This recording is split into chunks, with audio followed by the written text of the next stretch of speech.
ملک کے گھریلو قرضہ جاتی بازار میں سونے کے عوض دیے جانے والے قرضوں یعنی گولڈ لونز کی مانگ میں تیزی سے اضافہ دیکھنے میں آ رہا ہے۔ حال ہی میں جاری کی گئی ایک رپورٹ کے مطابق گولڈ لون مارکیٹ میں غیر معمولی تیزی درج کی گئی ہے اور گزشتہ 2 برسوں میں اس شعبے نے زبردست ترقی کی ہے۔ Credit information company CRIF High Mark کی رپورٹ کے مطابق نومبر 2023 سے نومبر 2025 کے درمیان گولڈ لون پورٹ فولیو تقریباً 2 گنا ہو گیا ہے۔ نومبر 2023 میں گولڈ لونز کا کل حجم 7.9 لاکھ کروڑ روپے تھا، جو نومبر 2025 تک بڑھ کر 15.6 لاکھ کروڑ روپے تک پہنچ گیا۔ رپورٹ میں بتایا گیا ہے کہ نومبر 2024 تک ایک سال میں گولڈ لونز میں 39% اضافہ ہوا، جبکہ اس کے بعد والے سال میں یہ اضافہ 42% ریکارڈ کیا گیا۔ بینکوں اور غیر بینکی مالیاتی اداروں کے لیے گولڈ لون ایک محفوظ اور کم خطرے والا قرض مانا جا رہا ہے، کیونکہ یہ قرض سونے کو رہن رکھ کر اس دن کی مارکیٹ قیمت کے حساب سے دیا جاتا ہے۔ اسی وجہ سے قرض واپس نہ ہونے کا خطرہ بہت کم رہتا ہے۔ یہی سبب ہے کہ قرض فراہم کرنے والے ادارے اس شعبے پر خاص توجہ دے رہے ہیں اور کم شرح سود پر پرکشش اسکیمیں بھی پیش کی جا رہی ہیں۔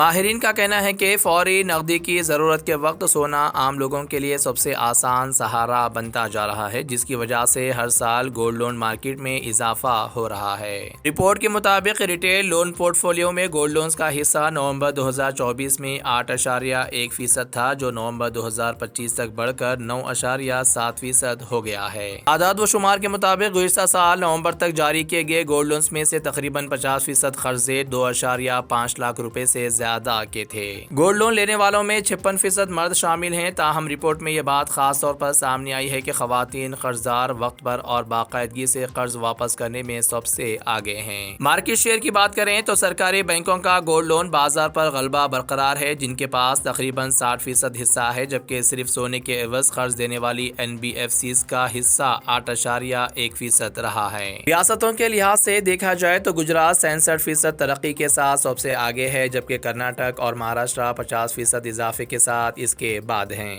اگرچہ گولڈ لون کا کاروبار جنوبی ریاستوں میں زیادہ پھیلا ہوا ہے، لیکن قرض کی عدم ادائیگی کے معاملات میں اتر پردیش، مہاراشٹر، تمل ناڈو اور اڑیسہ سر فہرست ہیں۔ ادھر سونے اور چاندی کی قیمتوں میں بھی زبردست اضافہ دیکھنے میں آیا ہے اور دونوں دھاتیں آل ٹائم ہائی سطح پر پہنچ گئی ہیں۔ دہلی کی اسپاٹ مارکیٹ میں 24 کیرٹ سونے کی قیمت 10 گرام کے لیے بڑھ کر 1,71,000 روپے تک پہنچ گئی ہے، جس میں ایک ہی دن میں 5,000 روپے کا اضافہ ہوا ہے۔ چاندی کی قیمت میں بھی تیزی دیکھی گئی اور 1 کلو چاندی 15,000 روپے مہنگی ہو کر 3,85,000 روپے کی تاریخی سطح پر پہنچ گئی۔ حیدرآباد کی ریٹیل مارکیٹ میں 22 کیرٹ سونے کی قیمت 1,53,150 روپے فی تولہ ریکارڈ کی گئی ہے، جبکہ چاندی 3,85,000 روپے فی کلو پر فروخت ہو رہی ہے۔ بین الاقوامی بازار میں بھی سونے کی قیمت $5,256 فی اونس اور چاندی $112 فی اونس تک پہنچ گئی ہے۔ تجارتی ماہرین کے مطابق عام خریداروں کے ساتھ ساتھ سرمایہ کاروں اور صنعتی شعبے کی بڑھتی ہوئی مانگ سونے اور چاندی کی قیمتوں میں اس غیر معمولی اضافے کی بڑی وجہ ہے۔